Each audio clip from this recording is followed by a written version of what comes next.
Manuel, te acabo de enviar el enlace. Ok, gracias.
Hola amigos y amigas, aquí estamos como cada miércoles en los diálogos transversales de la Fundación Erwin Walter Pan, nuestra cita número 27 de la programación.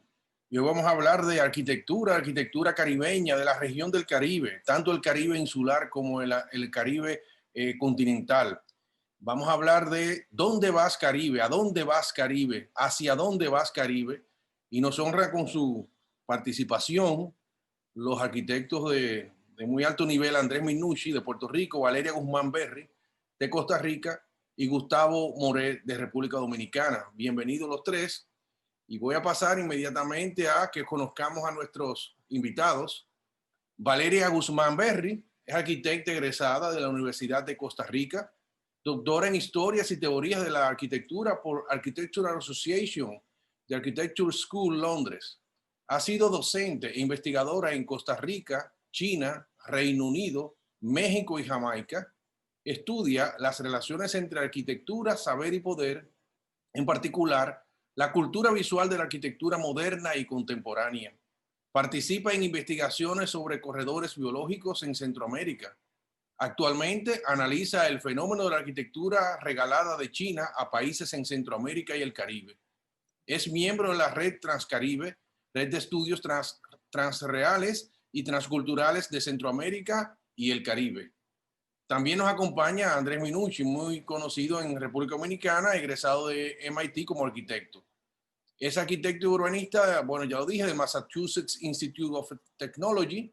Su obra ha sido galardonada con más de 25 premios de arquitectura. Entre sus libros figuran Arquitectura Contemporánea en Puerto Rico, 1976-1992, y Contextos y Soportes, Vivienda y Ciudad. Es ganador del Premio Nacional de Arquitectura 2001 y 2002, el Premio Henry Clone 2012, y es fellow del Instituto Americano de Arquitectos. Minucci es profesor distinguido por la Asociación Caribeña de Asociación de Arquitectura y académico en residencia de la Fundación Rockefeller en Bellaccio, Italia. Junto a Gustavo Moré, obtuvo el primer premio en el concurso de diseño del Parque Metropolitano de Santiago, República Dominicana.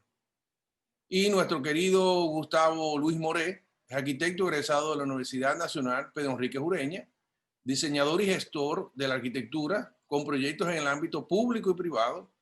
Varias de sus obras han sido ganadas en concursos, entre las que se destaca el edificio sede de la Suprema Corte de Justicia y Procuraduría General de la República, junto a Juan Caro. Ha recibido varios premios en las Bienales de Arquitectura de Santo Domingo, la Nacional de Artes Visuales, la de Arquitectura del Caribe. En 1987 fundó Moré Arquitectos. Desde 1996 es editor de Archivos de Arquitectura Antillana y fue editor y coautor de Historias para la Construcción de la Arquitectura Dominicana y Trazos en el Mar, Guillermo González, arquitecto de la modernidad dominicana. Moré es miembro fundador del Docomomo Dominicano y de la Sociedad de Arquitectos de la República Dominicana. De manera que tenemos, como han visto ustedes, tres figuras importantes que nos van a enriquecer esta tarde entre todos nosotros, y vamos a darle la participación primero a nuestra querida Valeria Guzmán Berry. Adelante, Valeria. Puedes abrir tu micrófono. Bienvenida. Hola a todos, muchas gracias José por la invitación, es realmente un verdadero placer estar acá. Y empezamos inmediatamente, voy a compartir la pantalla. Tengo una pequeña historia que contarles que va a durar unos 10 minutos. Quisiera situar la pregunta, ¿cómo va la arquitectura en el Caribe en el contexto de las prácticas espaciales y territoriales de la pequeña isla?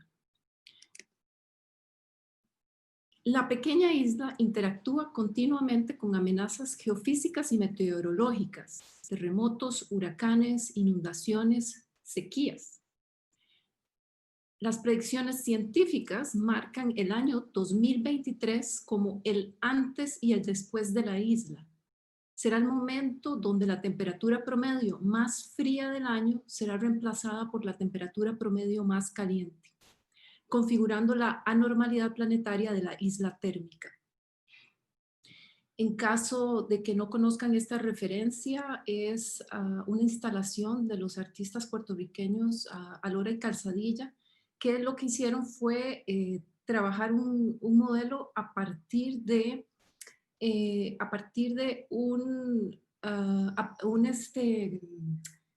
un transformador de la Autoridad de Energía Eléctrica de Puerto Rico que explotó durante el huracán María en el 2017. Entonces vuelvo a la pequeña historia.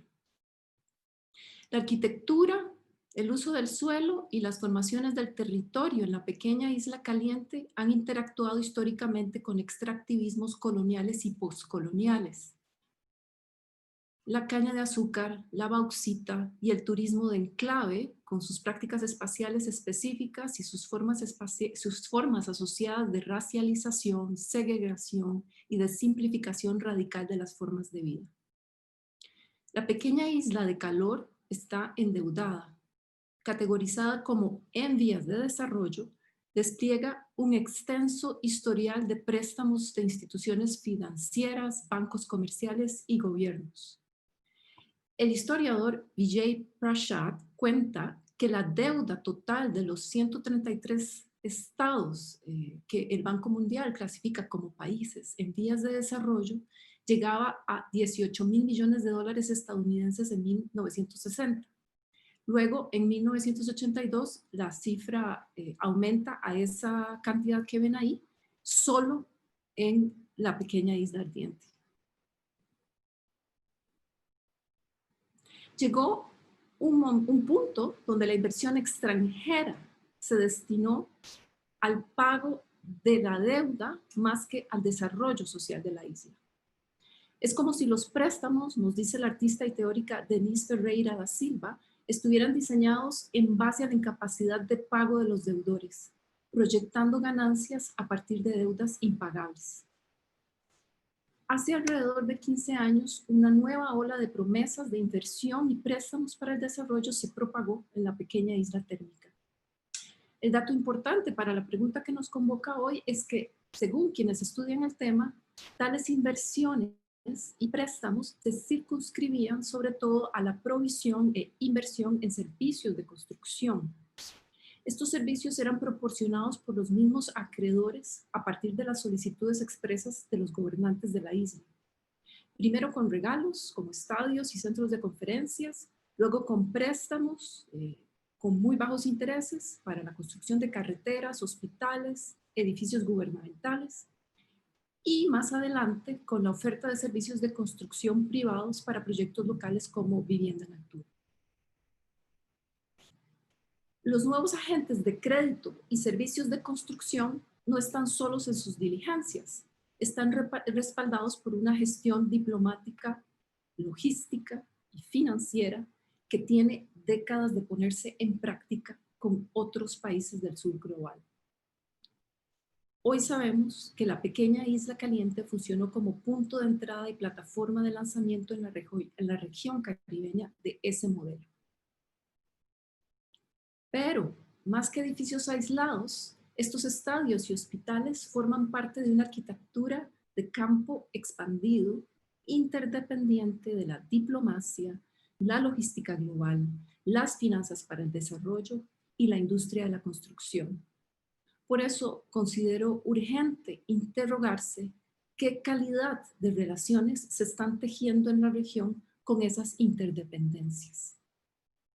Permítanme mostrarles un sutil caso.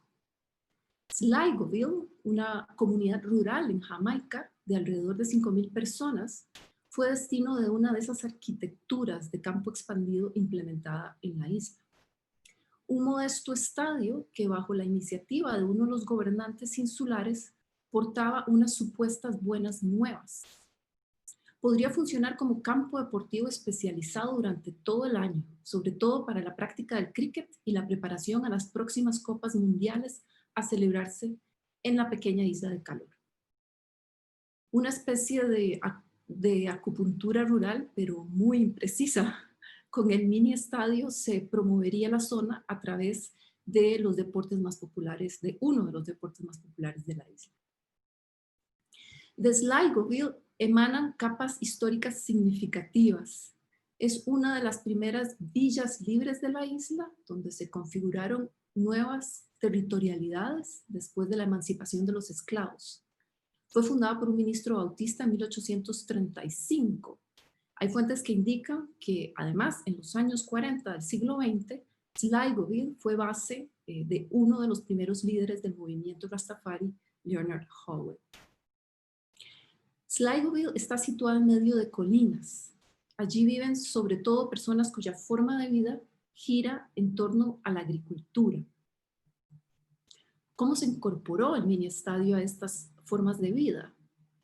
En realidad, aquellas buenas nuevas anunciadas hace 9 años sobre el complejo deportivo no se cumplieron, siendo el gesto formal más predominante el aplanamiento del terreno para hacer las canchas.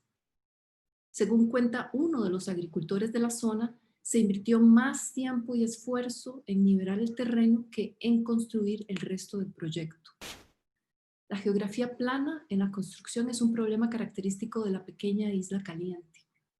Cuando vamos a las colinas, gastamos cantidades de dinero y energía luchando contra el terreno para moldearlo de acuerdo a un sistema plano de construcción, nos dice el planificador y urbanista Earl Bailey. Esta es una práctica espacial que se ha implementado desde la época de la colonia española y británica en la isla. Al movimiento de tierras para hacer la cancha en una comunidad rural situada en colinas y dedicada a la agricultura, habría que sumarle los efectos de la erosión, la deforestación y el abuso de fertilizantes que padece el suelo de la isla según la FAO. El gesto de este aplanamiento, en términos simbólicos, es decisivo en la medida en que responde a decisiones políticas inconsistentes con incapacidad de financiamiento. Aún más pertinente para el diálogo transversal de esta noche, con el estadio llegó una fórmula espacial que incluye compañías constructoras, por lo tanto sus debilidades y sus intereses, movilización de trabajadores, importación de materiales de construcción, productos y maquinaria con exoneración de impuestos, entre otros. Estas fórmulas se inscriben en el Caribe insular y continental. La Academia Nacional de Artes Escénicas en Trinidad y Tobago, construida en la misma época del mini estadio, es decir, entre el 2006 y el 2010, o unos años antes el Centro de Conferencias en Guyana, cuya forma, según sus diseñadores, replica a la figura del diamante para hacerle honor a la riqueza de recursos minerales del país. El uso de estas metáforas es común en la arquitectura y sobre todo en la cultura arquitectónica. La evidencia analizada hasta ahora señala que los políticos involucrados en estos proyectos tienden a preferir metáforas simplistas para la promoción amigable de esas fórmulas espaciales, hablando de estadios inspirados en la forma de la flor nacional, del volcán o del color de la tierra local. Esas metáforas son reduccionistas porque no toman en cuenta que las fórmulas espaciales se insertan en ecologías complejas que redefinen y rediseñan territorialidades a múltiples escalas y organizan la materia, el suelo y las formas de vida y no vida de la isla. Sobre esa redefinición, las disciplinas, la academia, la sociedad civil y los procesos de educación de la arquitectura tienen mucho que aportar. El reduccionismo ha sido también cuestionado por el poeta Kamau Brathwaite, cuando señalaba que el percibir a la isla como una sociedad de esclavos, como una estación naval o como una enorme fábrica de azúcar es una falsificación de la realidad. En esto no podríamos estar más de acuerdo.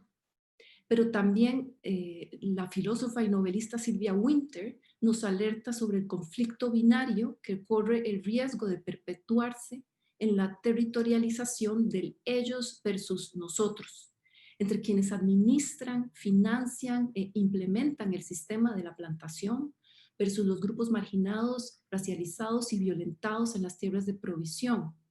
Aquellas tierras que los colonos le asignaban a las y los esclavos para cultivar sus propios alimentos, pero que al estar lejos de la plantación eran lugares potenciales para confabular, desafiar el sistema y generar en secreto las historias de su devenir.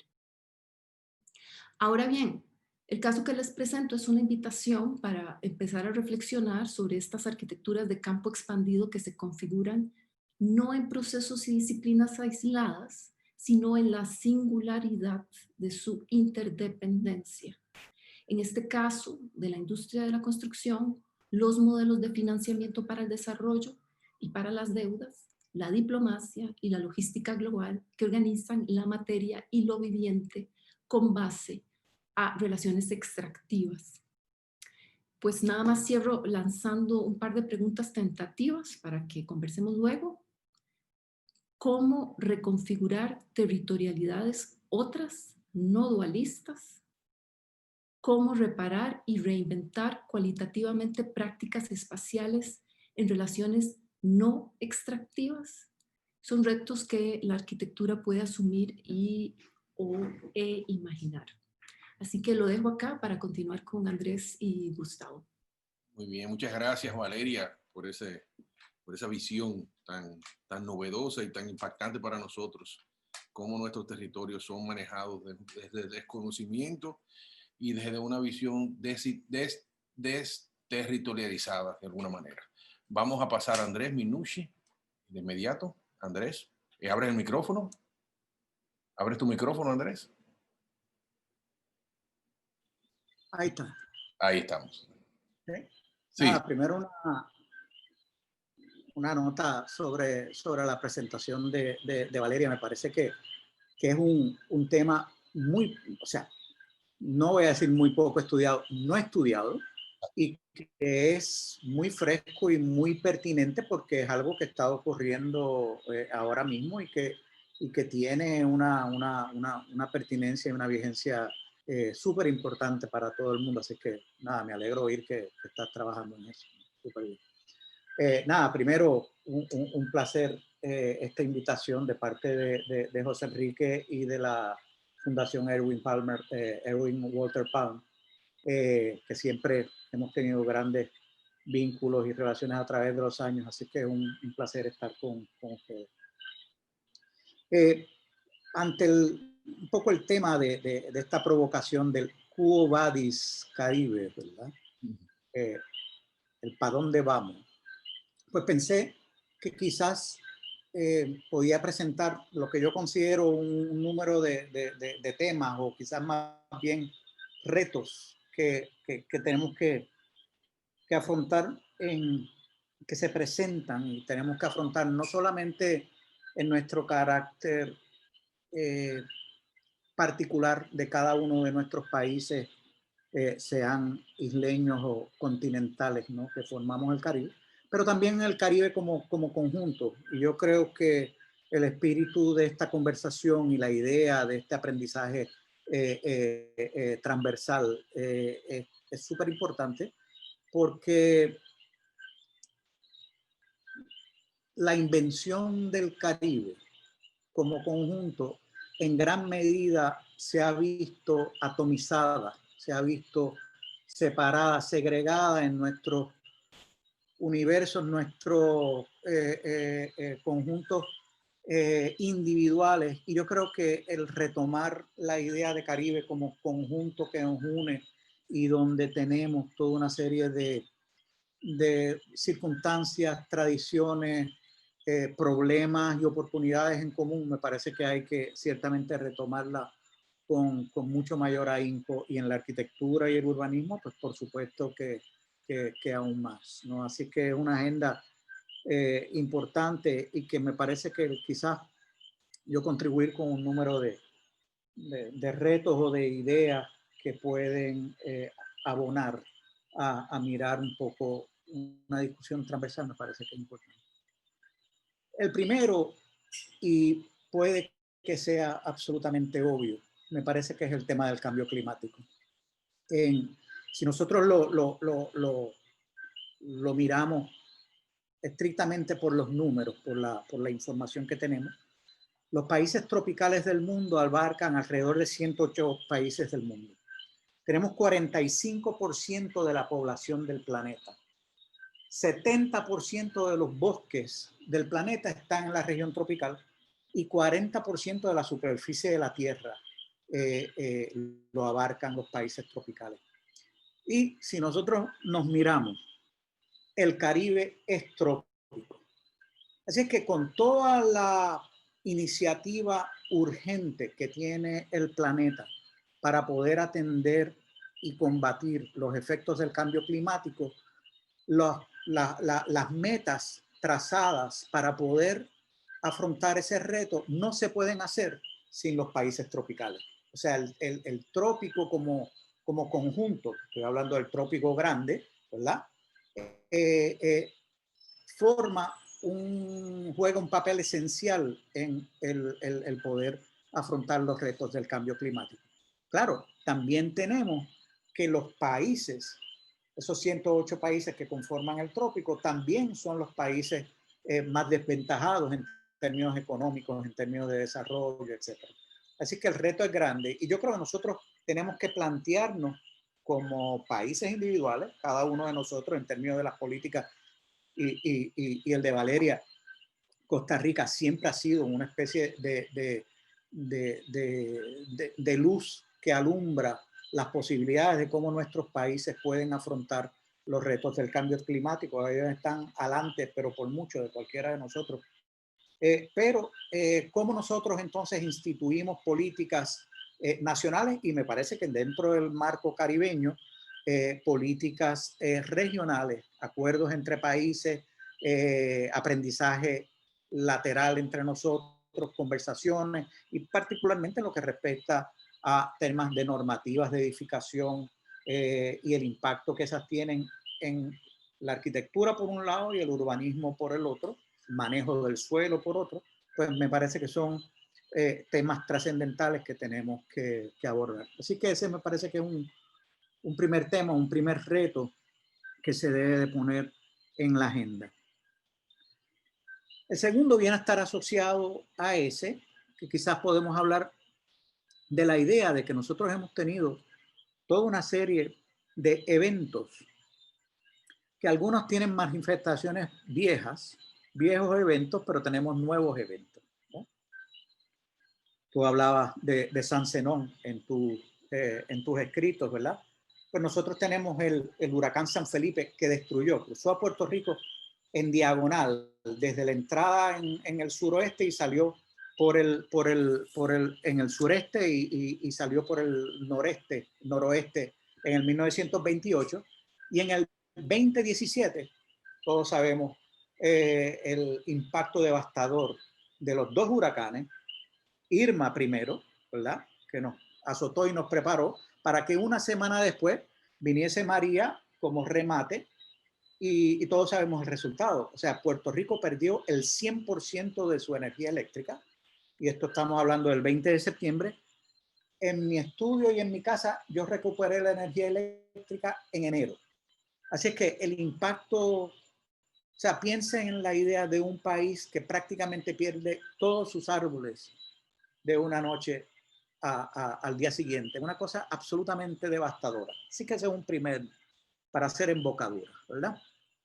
Tenemos entonces el gran terremoto en el área oeste en 1918, y comenzando el día después de Reyes, en este enero del 2020, nos levantamos todos en Puerto Rico con lo que pensábamos que era un primer terremoto, pero que ahora han habido más, o sea, miles de réplicas, que todavía esta mañana hubo un 3.68 como réplica de todo ese enjambre, le llaman, de terremotos que ha destruido ha hecho mucho daño en el área sur-suroeste, particularmente en pueblos patrimoniales como Ponce, Guánica, Yauco, etc. Y es algo nuevo que nos está haciendo repensar todo, todo el universo de cómo se construye en Puerto Rico, ciertamente.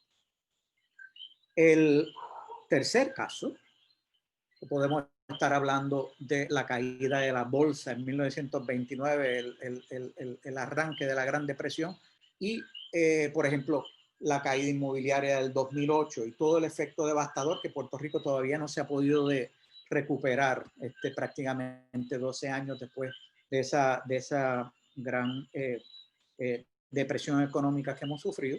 Y finalmente, la pandemia del 1918 y ahora la pandemia global del 2020. Así que nosotros no hemos tenido descanso.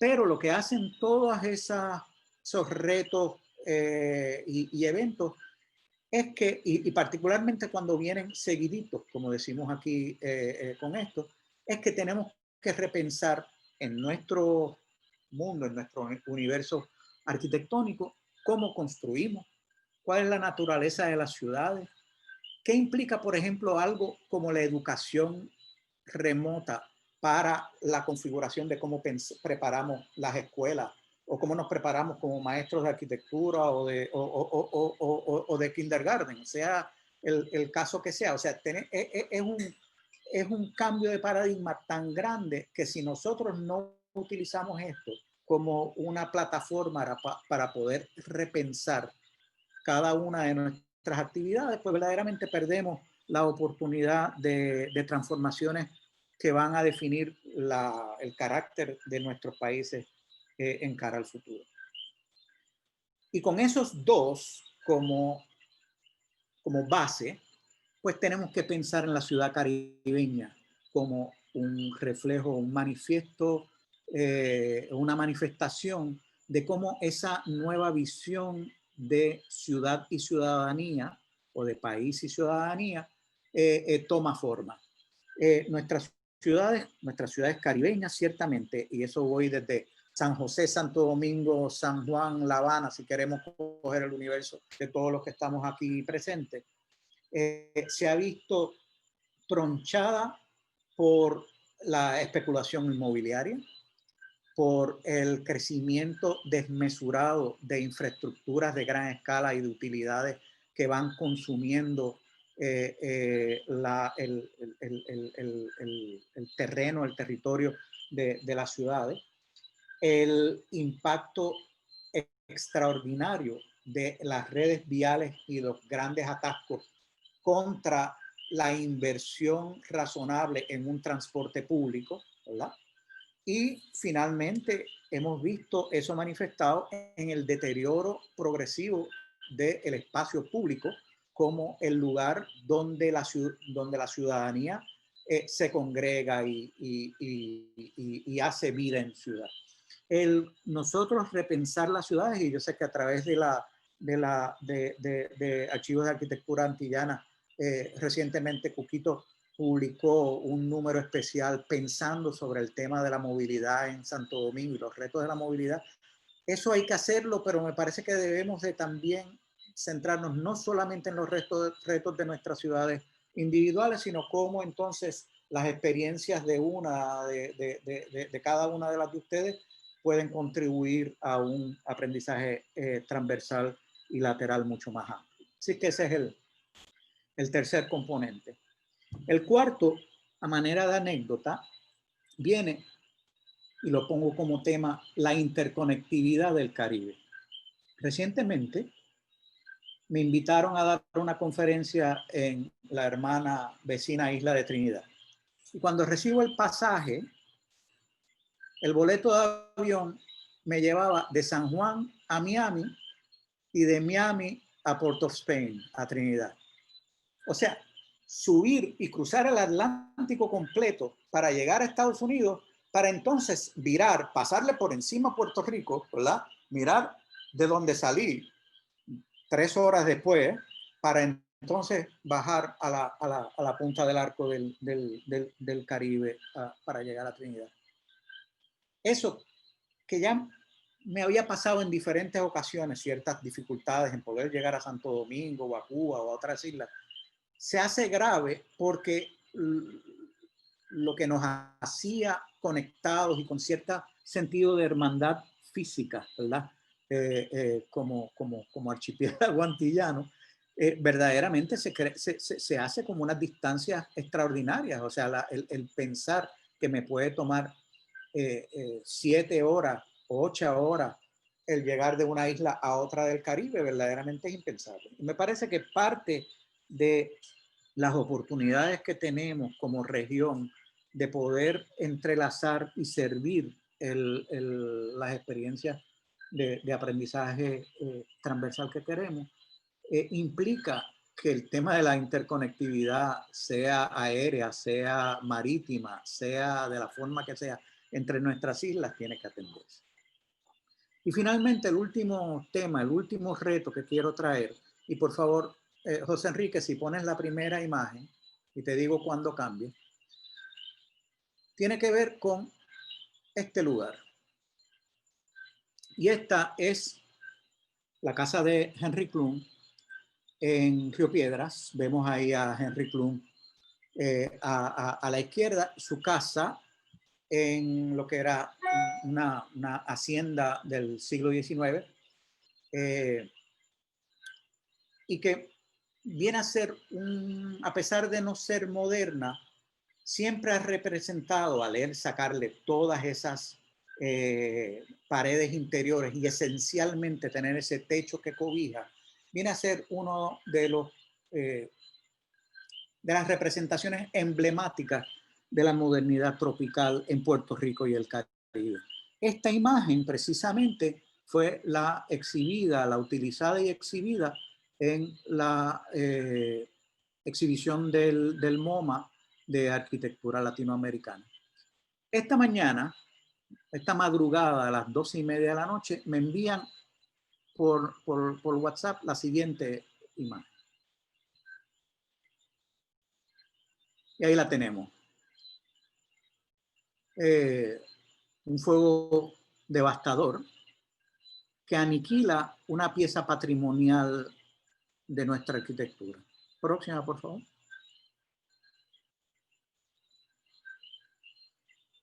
Y claro, la casa queda destruida en el bosque, no se destruye más nada a su alrededor. Como ven. Próximo. En esta casa albergó a Richard Neutra el tiempo que estuvo viviendo en Puerto Rico en la década del 40, y después fue comprada por Henry Klum, y Henry Klum vivió ahí toda su vida. Así que ahí tenemos esta pieza patrimonial que, y la última, sí, por favor.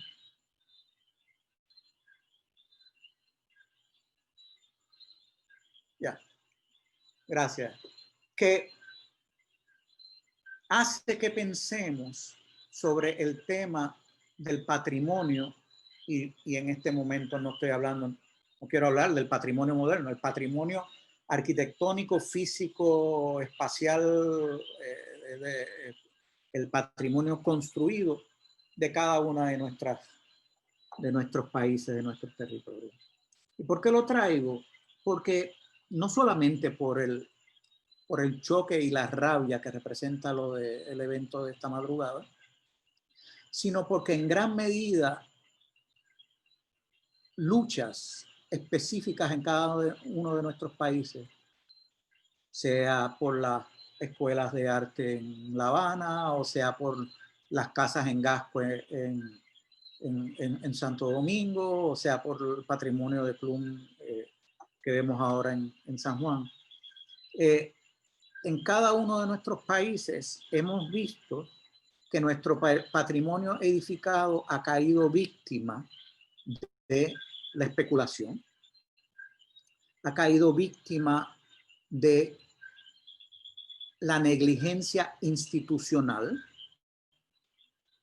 ha caído víctima de gobiernos insensibles y que han faltado a su responsabilidad de proteger lo que nos une como sociedad, ¿verdad? Como tradición, como patrimonio compartido.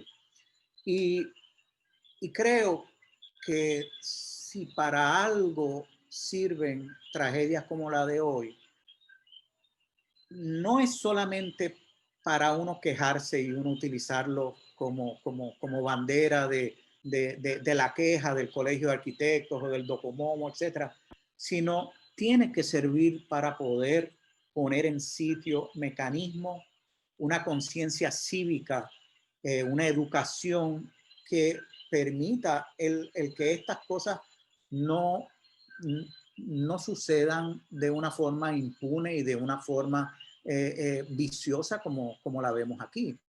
O sea, hoy todo el mundo se ha quejado de esto, pero claro, nunca se quejaron durante todos los años donde esa casa estaba destruida y en la ruina, ¿verdad? O sea, es cuando finalmente el paciente se muere que dice, wow, estuvo muchos años enfermo y qué pena que se murió, ¿no?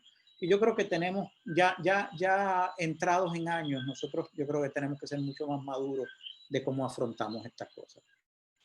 Así que en resumen, estos 5 especies como de temas o de retos que traigo, espero que sirvan para poder tener este aprendizaje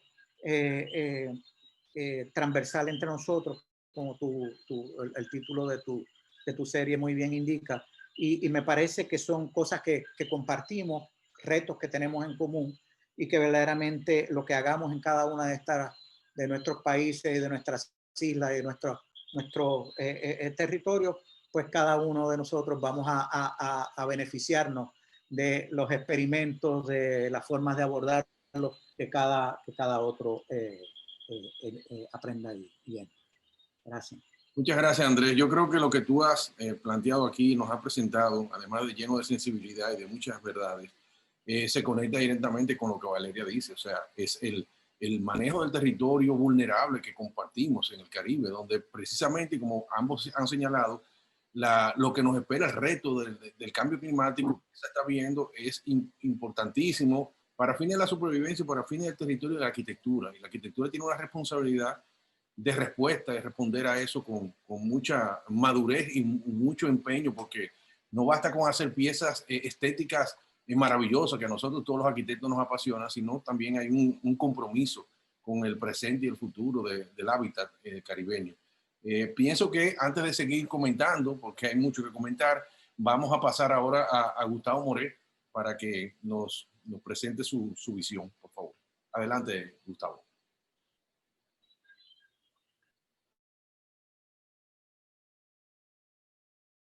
Ahora el micrófono, Gustavo.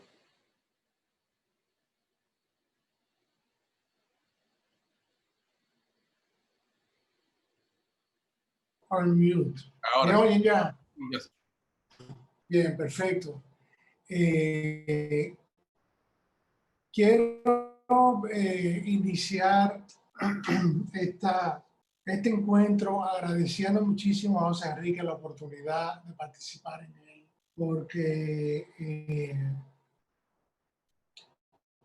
me honra con su invitación a esta especie de colectivo en el cual se ha ido configurando si usted quiere, una milicia comprometida con los temas de la ciudad y de la arquitectura y del medio ambiente y de la cultura en general del espacio, ¿no? Y eso me crea un compromiso que espero que pueda construir con las palabras que me toca decir en estos minutos. En lo que voy a tratar de mal resumir el pensamiento y el trabajo que he estado haciendo en los últimos 30 años como investigador primero y luego como editor de la revista Archivos de Arquitectura Antillana. O sea que espero que estas ideas que pueda manifestar ahora puedan tener pies y cabeza lo suficiente como para que puedan ser estimulantes a todos, ¿no? En primer lugar, quiero hacerles ver que hemos estado pensando desde luego el Caribe, siempre desde cuál es su origen, qué nos ha unido a través de los siglos como una región capaz de ser identificada por determinados elementos históricos, culturales, geográficos, etc. ¿no? Hemos sido una base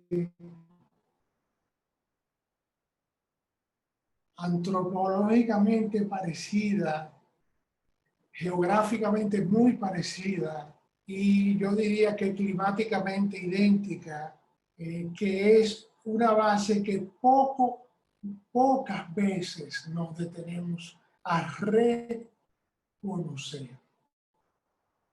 Y que, sin embargo, esa base de esa arquitectura que, según llamó Erwin Walter Palm brillantemente, es la arquitectura de la naturaleza al aire libre.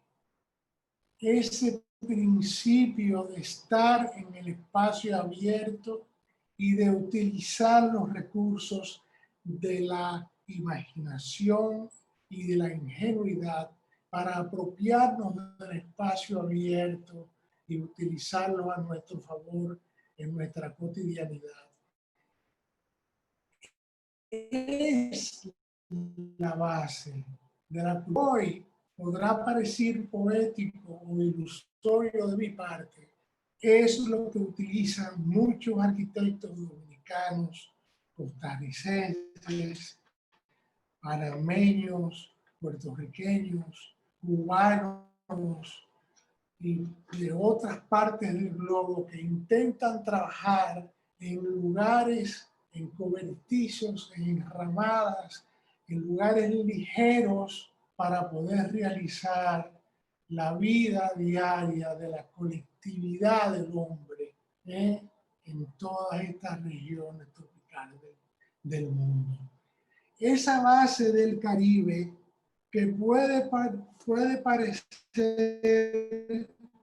ingenuo de ser llamada vernácula o de ser llamada tropical o folclórica, es realmente importantísima y yo pienso que ofrece unas posibilidades extraordinarias todavía de diseño.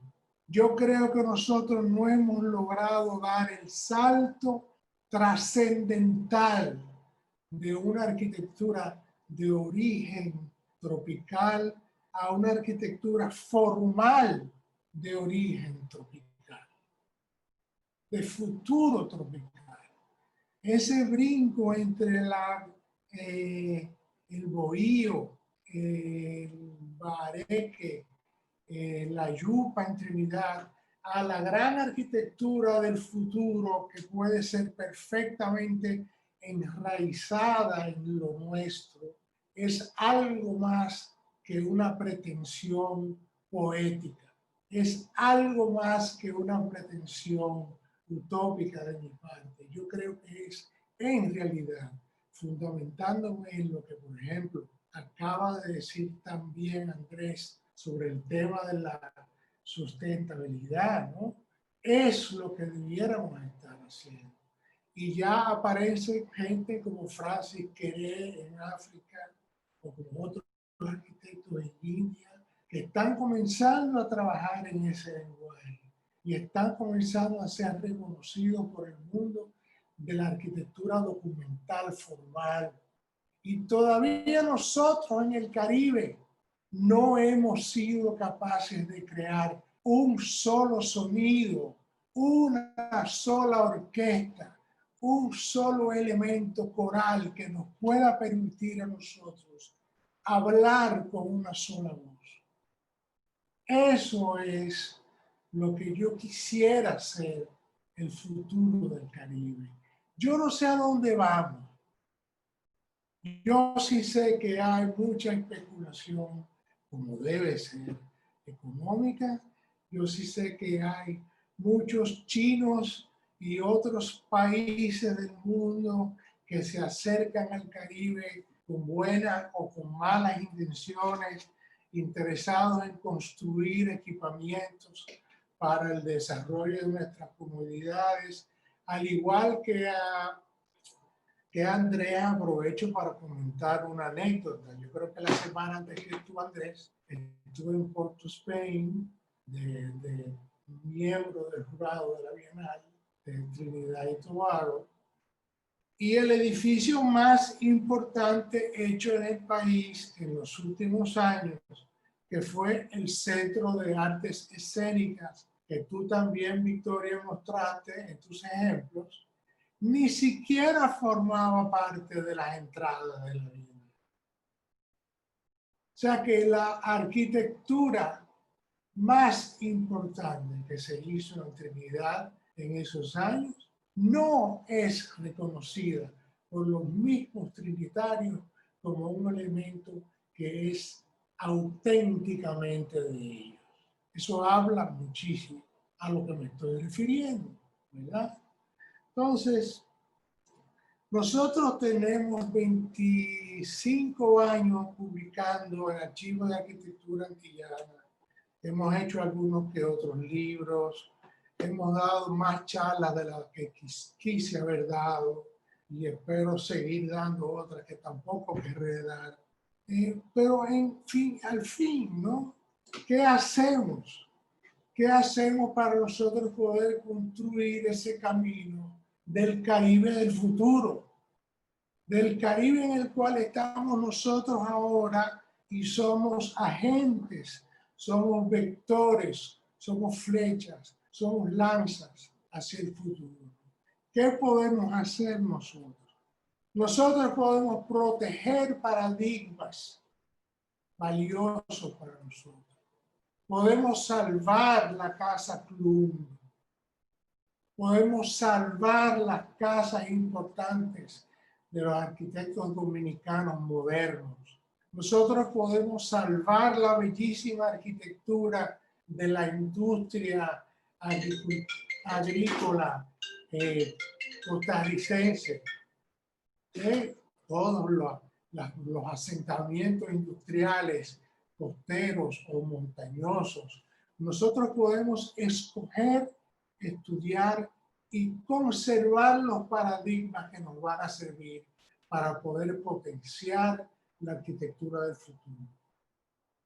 Nosotros podemos promover políticas como actores, como hombres y mujeres que tarde o temprano, ya sea en la universidad, desde las aulas, desde las fatídicas presentaciones estas por internet, que son para mí extremadamente estresantes, ¿no? Desde las políticas reales que se pueden hacer a través de los ministerios de cultura, de obras públicas, de medio ambiente, de turismo, de construcción.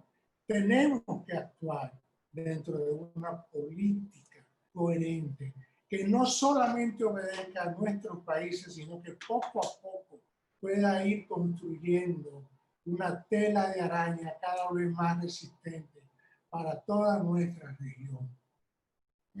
Y nosotros podemos conocer el pasado, bien conocido, a fondo, de dónde somos, por qué hay el Caribe francés, por qué hay el British Caribbean, por qué tenemos el Caribe de las Antillas Mayores, de las Antillas Menores, por qué tenemos el Caribe hispánico, a qué se debe todo eso y en qué medida esas cosas son apelativos que vienen de una historia que a lo mejor ya no lo es más. ya no lo es más. Hoy en día en el Caribe global, las mismas puertas que nos venden en Chile o que nos venden en Puerto Rico son las mismas puertas que instalamos aquí, de los mismos suplidores italianos y de los mismos, las cubiertas de cobre o las mismas celosías de madera. Ya eso está cambiando y debemos reconocer eso. Y por último, quería terminar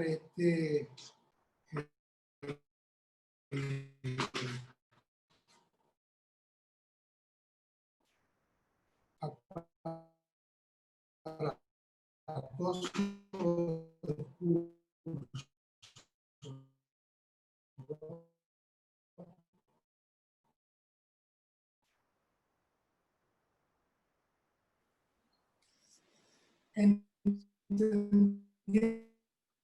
que lo más importante es unir.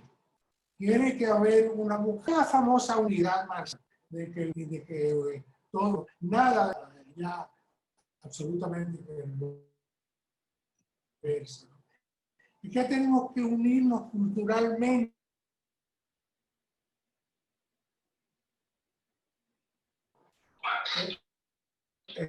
Estoy en un Zoom. ¿Me oyen? Sí, se estaba oyendo un poco cortado, Cuquito, pero puedes resumir Okay. lo que dijiste al final para que resumo. Creo que es eso, que es la vocación de unir, es la vocación de encontrarnos en encuentros como este, de publicar juntos, de conocer lo que está haciendo Valeria en Costa Rica y publicarlo nosotros y viceversa. Es que Andrés y yo hemos estado juntos toda la vida y es que Andrés ha estado juntos con no sé quién es más y yo con no sé quién, y yo contigo, José Enrique. Tenemos que crear una estructura de seres humanos que creamos en cosas similares. Si no, el mundo no va a cambiar para mejor. Eso es todo. Muchas gracias, Cuquito. Yo pienso que los espacios como este, diálogos transversales, muy humildemente, contribuyen a esa conexión que tú hablas, esa unión de alguna manera en el pensamiento y vernos a nosotros mismos en la posición que ocupamos en el mundo, nuestras debilidades. Y una de las claves estaría precisamente en el hilo conector de los tres que han participado esta noche, que hablan precisamente del territorio del Caribe, que es similar, las mismas amenazas que tenemos de la naturaleza, pero también reconocer que el Caribe siempre ha sido tierra de paso y de saqueo. Todo el que llega al Caribe con ánimo de bondad siempre viene a buscar, siempre viene a llevarse. Y nosotros entonces respondemos para crear una imagen y una figura de que atraiga a esas personas y de manera sin defender precisamente lo que queremos defender, que es nuestro hábitat y nuestros seres humanos caribeños. Esa dificultad de que habla Andrés Minucci, de que cuando vamos a una isla se nos dificulta muchísimo. Es así, a los dominicanos todavía más, porque Andrés tiene la ventaja que, hay que decirlo, tiene el pasaporte norteamericano y eso abre puertas donde quiera, pero el pasaporte dominicano, no sé el de Costa Rica, es una puerta cerrada. O sea, tú tienes que demostrar que tú eres muy bueno, tú tienes que ser una persona no usando, una persona santa para tú serte permitido en cualquier otro lugar. Entonces, movernos además de la dificultad que estás hablando, la condición política de las naciones del Caribe es muchísimo más compleja, ¿no? Eso es mucho más difícil. Para ir a Haití, también hay gente que se va por Panamá para ir a Haití, aunque no lo creas. Y tú dices, por Haití estamos en la misma isla, y se van a Panamá y de Panamá vuelan a Puerto Príncipe, por muchísimas razones. Del tema político no quise ni hablar. No, eso ni siquiera lo vamos a hablar porque esa es la razón de la diversidad del Caribe. Y el Caribe es un archipiélago como otros archipiélagos del mundo que tiene mayor unidad. O sea, estamos hablando en el Océano Índico, está lleno de islas. En el Océano Pacífico y en Oceanía, lleno de islas. Pero la diversidad que se da en el Caribe y la distancia que tenemos cultural, comercial y todo con el Caribe es impresionante, muy impresionante. A mí, una anécdota cuando estudiaba en Argentina, que veíamos el mapa del Caribe para yo ubicar dónde era que estaba y todo eso. Me decía, mira qué bien, ustedes me imagino que los fines de semana se mueven, van a Puerto Rico y van a Jamaica fácilmente. Yo le decía, bueno, ¿qué quisiera yo? O sea, yo te digo que no conozco Jamaica, le decía yo, y está al lado mío. O sea, más conozco yo otros puntos lejanos del mundo. Entonces, bueno, eso es básicamente lo que han hablado. Hay algo que nos une también, ese canto del coquí que Andrés Minucci nos regaló, es una cosa maravillosa. Es algo patrimonial de Puerto Rico que espero que se conserve por el equilibrio ecológico y que de alguna forma todos en el chat fueron comentando ese sonidito que es de ustedes, pero también es de nosotros. Cuando uno está fuera del área y oye el coquí, aunque uno no es puertorriqueño, siente que es puertorriqueño. Hablamos también antes de comenzar sobre la palma real cubana, dominicana, haitiana, puertorriqueña, jamaiquina, eso es el Caribe. La frondosidad de los bosques de Costa Rica y la frondosidad de los bosques de la Española y los bosques que tenemos nosotros, los regímenes de lluvia y todo eso, eso es el Caribe. Y entonces, bueno, eso da pie a que participemos ahora entre ustedes de sus experiencias mutuas, esta transversalidad del diálogo, y quisiera que Valeria iniciara este diálogo ya abierto entre los tres en base a lo que hemos conversado. Sí, yo tengo varias observaciones y tal vez alguna que otra pregunta. Una tiene que ver, bueno, con este llamado a la unión y a una sola voz versus a lo que hablaba Andrés sobre la interconectividad. En efecto, las cosas, los fenómenos están unidos, ya están interconectados. Lo que pasa es que esas interconexiones y esas uniones están redireccionadas a polos de poder. Exactamente. Entonces, ¿cómo es que esas uniones y esas interconexiones se generan, se arman, que tienen años, décadas de estarse gestando, de estarse implementando, que habría que intervenir? De nuevo, un poco para tratar de llamar a Silvia Winter a la conversación. Tampoco se trata del ellos y versus nosotros. Yo creo que es una cuestión de saber cómo son esas conexiones y de intervenir esas conexiones. Otro punto importante con respecto al cambio climático, un poco siguiendo lo que hablaba Andrés, me parece un punto importante de estas conexiones y estas interconexiones. Por ejemplo, los préstamos para urgencias, para emergencias climáticas, para lo que a veces se llaman desastres naturales. O sea, eso crea un otro vínculo casi que eterno de interdependencias entre entidades. Y otro punto importante con respecto a la Casa Clum y que me trae a colación un poco el caso que yo les traía del país asiático, que es, sabemos que este es un país que ha tenido un desarrollo urbano exacerbado, ¿verdad? En pocas décadas creó algo que creó ciudades enteras, ¿verdad? Urbanizó enormemente. A esto se le llama economía de la demolición, porque para construir todo eso había que demoler muchísimo. Sí, entonces una imagen, Valeria, ¿te acuerdas la imagen de la casita que quedó atrapada alrededor de cientos de edificios porque el dueño dijo no me voy y el pobre hombre metido ahí como resistencia, ¿no? Eso fue simbólico, ¿no? Las casas clavo, ese es uno de los tantos ejemplos simbólicos de esa lucha, porque también fue una lucha, pero es una economía de la demolición que se asocia también con la economía de la construcción, ¿verdad? En los dos hay economía en juego. Y en eso me parece importante, entonces, dentro de este circuito de quién diseña, quién construye, hablar también de quién demuele, pero también quién repara. Yo creo que la pregunta de quién repara es muy importante porque, por ejemplo, en el caso de Costa Rica, el Estadio Nacional en este periodo está siendo reparado por arquitectos y compañías de ese país, de ese mismo país asiático. Entonces, Vean qué interesante todo el circuito que se genera a partir de todas esas interconexiones y todas esas interdependencias. Y nada más para hablar una pregunta, Andrés, quería preguntarle. Dame un segundo para ampliar eso que dices, porque me interesa lo que traes de la economía de la demolición. Igual que los grandes barcos chinos estaban estacionándose literalmente en la bahía de Port of Spain, y entonces para hacer el teatro, el centro ahí en la sabana, y entonces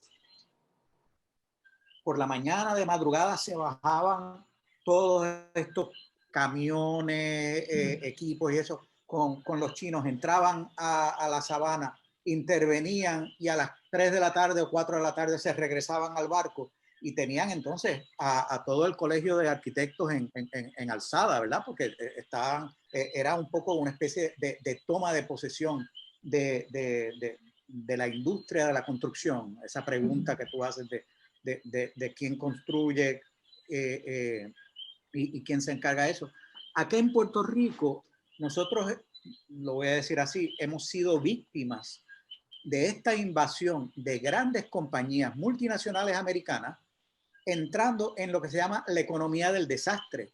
O sea, en vez de los ambulance chasers, que son los abogados después de los choques y eso, aquí tenemos todas estas grandes compañías entrando a Puerto Rico para trabajar en los esfuerzos de reconstrucción, ya sea del sistema eléctrico, y no lo están haciendo puertorriqueños en muchos instantes, son estas grandes compañías que en su gran mayoría son contribuyentes de ciertos partidos y ciertas uniones en el poder en Estados Unidos, que entonces le dan un salvoconducto para venir a Puerto Rico con fondos federales, ¿verdad? Federales estadounidenses, para hacer trabajos de demolición, reconstrucción, reparación y todo eso. Por otro lado, tenemos entonces el papel de las aseguradoras en esa economía de la demolición, porque entonces tenemos, y particularmente con un patrimonio vulnerable, tenemos en Ponce, en Yauco, personas que tienen una arquitectura afectada por los terremotos y donde entonces el dueño le dice al Estado, no, yo tengo que demoler. Claro, lo que está tratando de hacer es poder recibir el dinero del seguro sobre la propiedad.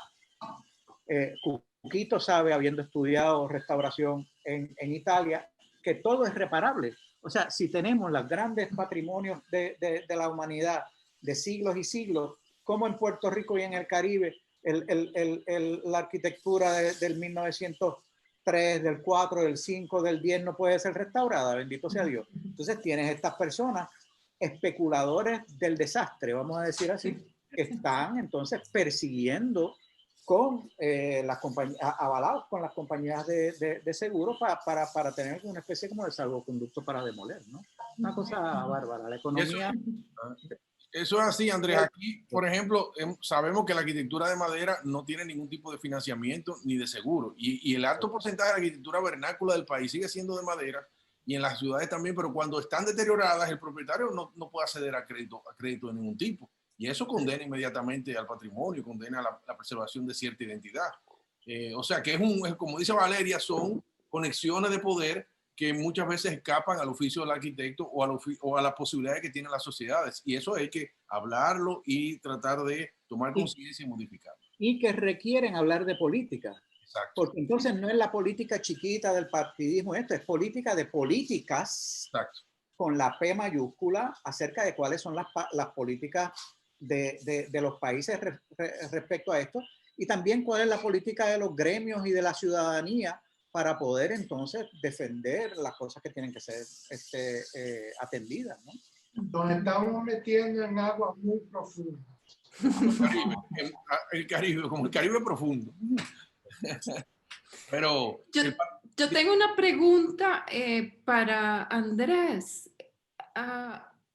¿Cómo ha cambiado la enseñanza de la arquitectura a partir de estos fenómenos tan dramáticos que nos contó?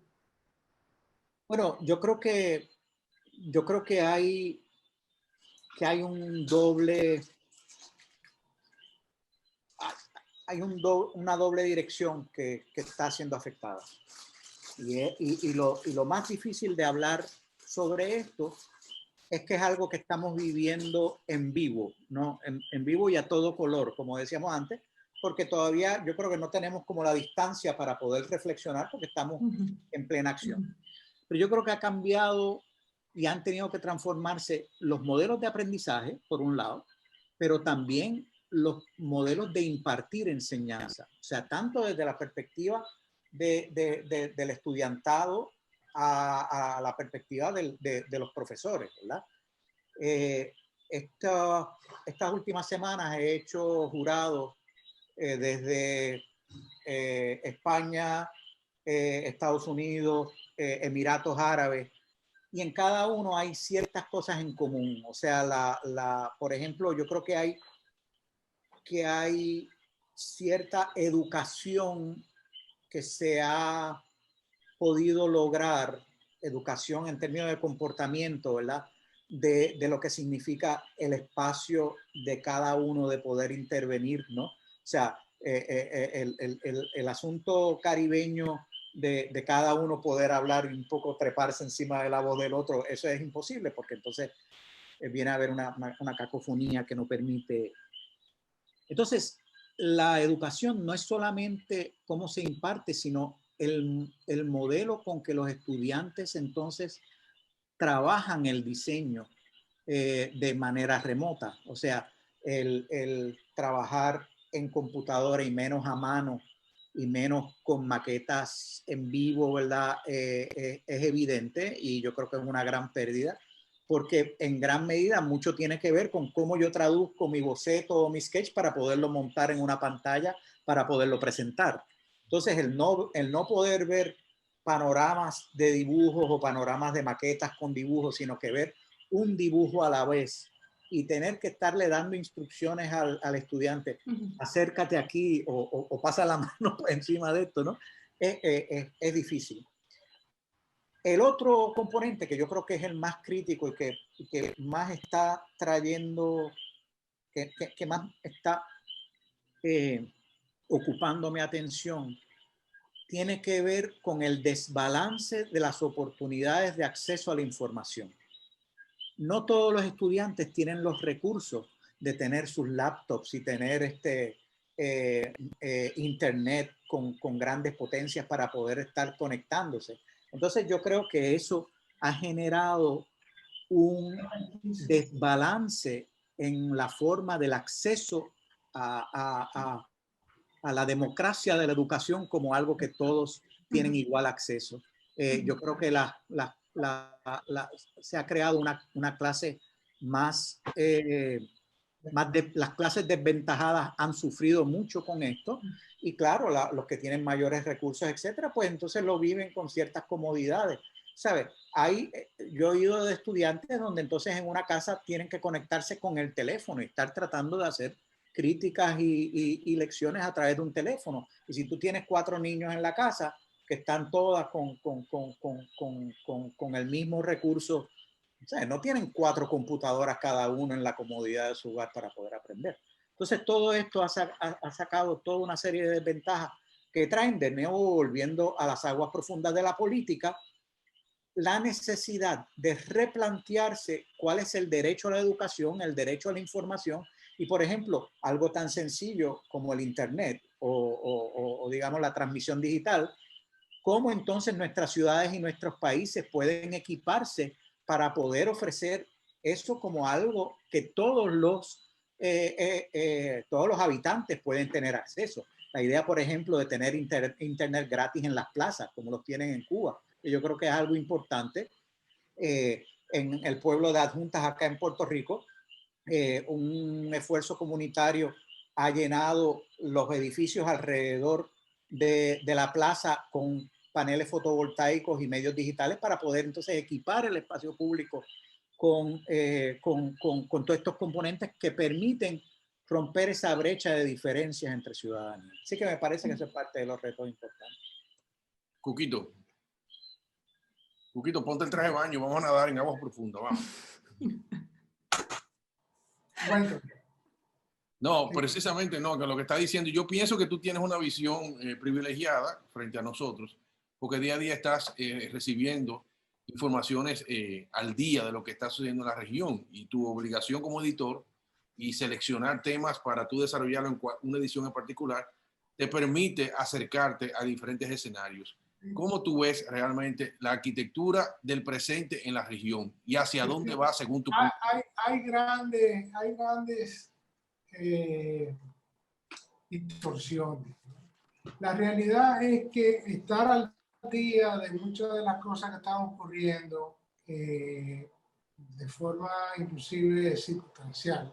Por ejemplo, me ha permitido ver a mí 2 o 3 proyectos recientes de equipos de arquitectos de gran valía, paulistanos o cariocas o dominicanos, trabajando en estructuras inspiradas, si se quiere, no es la palabra correcta, pero vinculadas a la arquitectura original del Caribe, con formas, con tecnologías, con espacios que sí pueden ser asegurados por las aseguradoras y en los cuales le meten plata y mucho equipamiento muy caro, y es arquitectura de primera línea en el mundo, figurada en base a la vivienda tropical original. Eso se conoce poco, se ha divulgado un poco, se está comenzando a hacer ahora. Muchas de esas casas no se permiten publicar, pero le estoy diciendo de fenómenos que estoy viendo hoy en día. Estoy viendo también de cosas, por ejemplo, como hay trabajos de restauro en espacio público, de rescates de espacio público. Tú mismo, Andrés, puedes haber visto en los alrededores de antiguos centros comerciales que hoy en día están dilapidados y que utilizan las zonas de estacionamiento para crear ciudad, calle, espacio público, plaza, y tener los edificios centrales del comercio como espacios cívicos, por ejemplo. Se están dando muchas fórmulas desde la arquitectura que son novedosas. Inclusive en el mismo Caribe se están dando esas fórmulas. Yo sigo creyendo en que tenemos que trabajar en varias vías. Tenemos que documentar, valorar, cuidar y promover lo bueno históricamente. Tenemos que legislar y tener trabajo de movimientos profesionales que podamos echar para adelante buenas ideas. No es solamente el tema del ahorro energético, no es solamente el tema del paisajismo bien utilizado y con las especies correctas y con los drenajes correctos, etc. Muchísimas otras cosas que tenemos que hacer. Tenemos que darle dimensión política a esas cosas. Tenemos que irle dando dimensión política a esas cosas. Y a mí me parece que los nuevos acercamientos que nos permiten las redes sociales para pequeños o grandes cambios a nivel social están siendo muy exitosos. Nosotros hace apenas 3 meses, con unas autoridades municipales nuevas, un día nos cortaron unos bambúes frente a la casa de José Enrique y mía. A mí se me ocurrió escribir por Facebook: caramba, una protesta decente y democrática, porque están cortando salvajemente los bambúes. Señores, detuvimos la poda de bambúes, sembraron de nuevo los bambúes y ahí están haciendo un paisajismo diferente en el Parque Iberoamericano. O sea, ya tenemos una serie de cosas que podemos ir haciendo. Yo estoy seguro que si hay algún movimiento que trabaje con la idea de la casa club, de hacer una maqueta, de conseguir fondos de alguien que la reconstruya, tarde o temprano funciona. A donde voy, estoy tratando de ver hacia el futuro de una manera quijotescamente positiva, porque en mi vida personal y en mi vida cotidiana y en lo que leemos en los periódicos, lo que estamos viendo es suicida. ¿Entiendes? Entonces tenemos que tratar de ver esto de una manera que sea proactiva, ¿no? Estoy siendo muy serio con ustedes, ¿de acuerdo? Sí, claro. Lo sabemos. Yo creo que tiene que hacer así porque es demasiado fácil ser apocalíptico, ¿no? Claro. Y hay que ser constructivo, por supuesto. Bueno, los arquitectos por definición tientan el futuro. Eso es lo que hacemos, ¿no? En cada oportunidad. En cada oportunidad. Bueno, ningún arquitecto existiría sin una falsa o real visión del futuro. Así es. Bueno, hemos estado, Valeria, ¿quieres agregar aún más a dónde va la arquitectura del Caribe? Desde Costa Rica, desde el centro del planeta, ¿dónde estás tú? Asociar un poco en conversación el futuro con el proyecto, claro. Y esos proyectos también han sido el asunto tal vez, o el reto, un reto interesante con respecto al futuro tiene que ver con una temporalidad, tiene que ver con el tiempo. Entonces, ¿a dónde está el tiempo del proyecto? ¿Cuál es el tiempo del proyecto? De forma tal que la acción del proyecto también afecta al proyecto mismo, ¿verdad? No estamos hablando solo de la construcción de una cosa que lo voy a hacer el próximo año, sino de un proyecto que tiene una temporalidad en la cual el futuro está incluido, o los futuros, ¿verdad? Para no hablar en singular, sino en la diversidad de los futuros que somos capaces de construir e imaginar.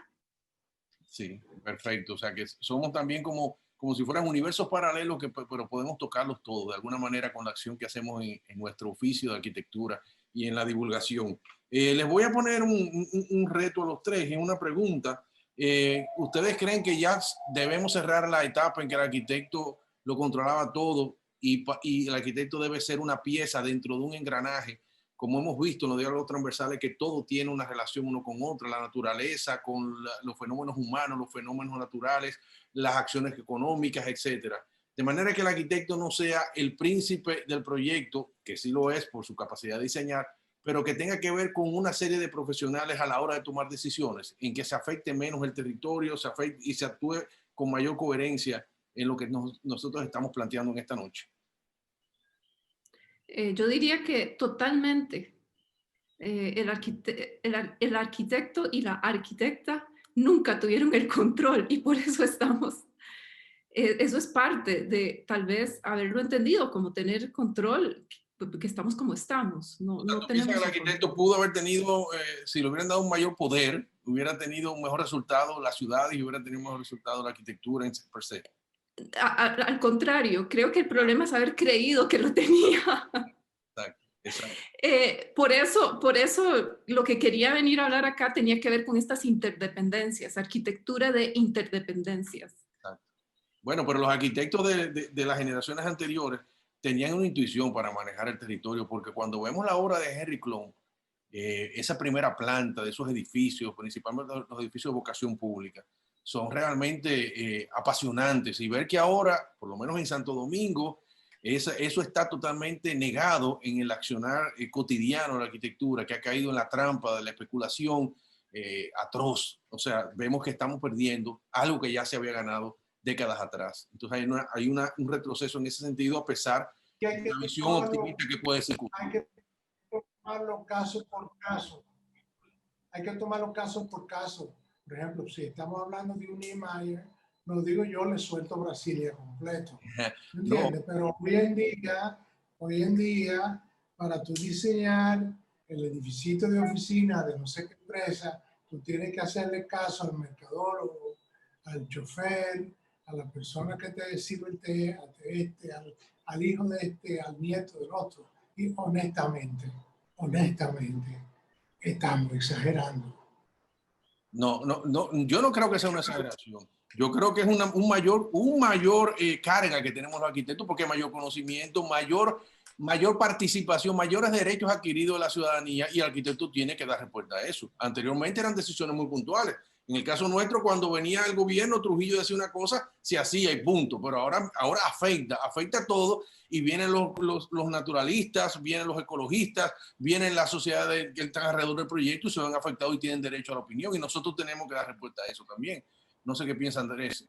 Mira, quiero volver usando esto y la importancia de las interdependencias. Quiero volver a la pregunta de Valeria sobre la educación.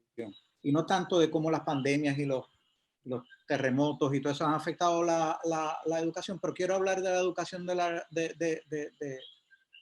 educación de las arquitectas, que incluyen los hombres arquitectos también en eso. A través de cómo se ha transformado a través del tiempo. Cuando nosotros éramos chiquitos, las escuelas de arquitectura trataban de educar el arquitecto licenciado que finalmente sería el dueño de su propia empresa de arquitectura y era el que entonces tenía el sello y firmaba. El ser arquitecto o arquitecta hoy día es muy diferente. Hoy hay un panorama amplísimo de lo que representa ser arquitecto, ser arquitecta, donde el diseñador jefa de un despacho es solamente uno de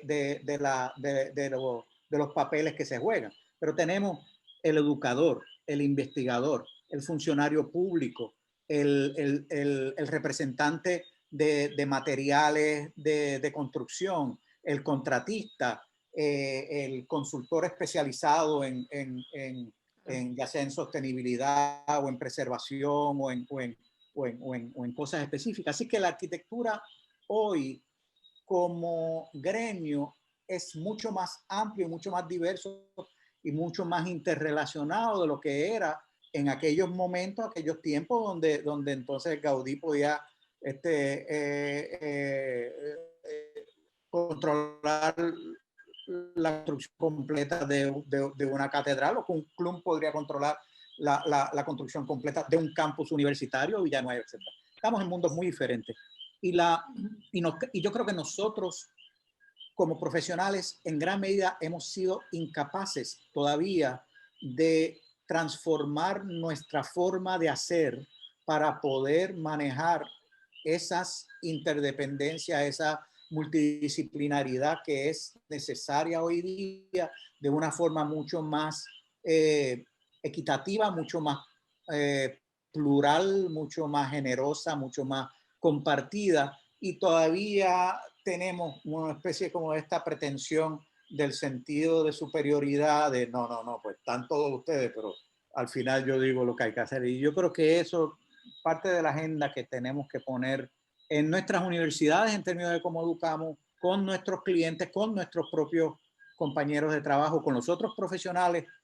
Tenemos que mirar nuevas formas de cómo se hace la arquitectura y el urbanismo, parafraseando a uno que también controló mucho, ¿verdad? El ese. Bueno, yo pienso que hemos agotado nuestra jornada de manera muy educadora y muy de reflexiones para todos. Nos queda en la mente muchas preguntas, muchos retos por delante, además de los 5 de Andrés Minucci, los retos que ha planteado Valeria y la utopía que plantea Cuquito y el deseo de que haya unión entre la región del Caribe, entre todos los pueblos, como una sola unidad, como él decía, como una telaraña, que hasta cierto punto todos pertenezcamos y tomemos decisiones a favor de un mejor hábitat común. En nombre de la Fundación Erwin Walter Palm, les damos muchas las gracias a ustedes porque nos han enseñado mucho, han aportado, y esto es para que quede abierto. Aquí no se ha cerrado nada, aquí simplemente hemos puesto sobre la mesa pensamientos, divergencias y aseveraciones que nos enriquecerán a todos en un futuro inmediato. Muchísimas gracias a ustedes tres. Y gracias a ustedes por la invitación. Gracias. Hasta luego. Adiós. Chao.